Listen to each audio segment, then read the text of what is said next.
Hello bachcho, let's see this question. The question says the only incorrect information related with 0.09 molar solution of ethylene diamine denoted as En इसकी Kb1, Kb2 and log 3, log 7 के values दिए गए हैं. तो चलिए इसकी solution देख लेते हैं. Concentration of En is 0.09 molar. Kb1 की वैल्यू गिवन है 8.1 into 10 power minus 5. Kb2 की वैल्यू गिवन है 7.0 into 10 power minus 8. So we know this is a dibasic base.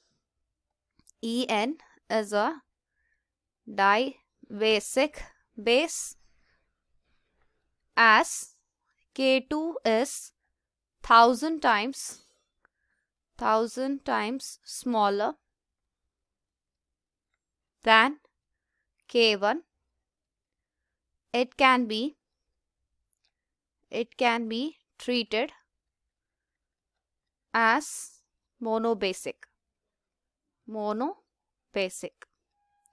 तो इसीलिए इसको हम मोनोबेसिक बेस की तरह ट्रीट करते हैं. तो यहाँ पर OH माइनस आयन की concentration would be equal to K1 into C. So K1 की value 8.1 into 10 power minus 5 into C की वैल्यू 0.09.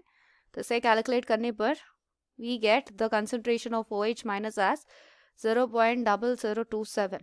और इसको ऐसे भी लिख सकते हैं, that is 2.7 into 10 power minus 3. pH would be equal to 14 minus POH होगा. तो 14 माइनस POH कैसे लिख सकते हैं? Minus log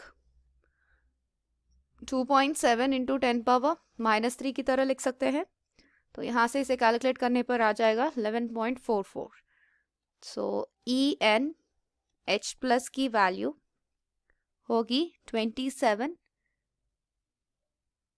that is 27 into 10 power minus 3, 2.7 into 10 power minus 3 molar. So यहाँ से यहाँ पर हम EnH2 प्लस की लिख सकते हैं, that is K2 into EnH plus divided by OH minus की कंसंट्रेशन. तो यहाँ से K2 की value given 7.0 into 10 power minus 8. तो यहाँ पर 2.7 इंटू 10 पावर माइनस 3 होगा EnH प्लस की डिवाइडेड बाय, तो OH माइनस की 2.7 इंटू 10 पावर माइनस 3. तो यहाँ से मिली. तो इसे कैलकुलेट करने पर ये दो कट जाएंगे, तो यहाँ 7.0 इंटू 10 पावर माइनस 3 मोलार होगा. इफ EnH प्लस की concentration 2.7 into 10 power minus 3 molar होगा, then H plus will not be same. तो हम कह सकते हैं कि हमारी option D, that is H plus की concentration 2.7 into 10 power minus 3 molar is the correct answer. I hope you understand it well. All the best.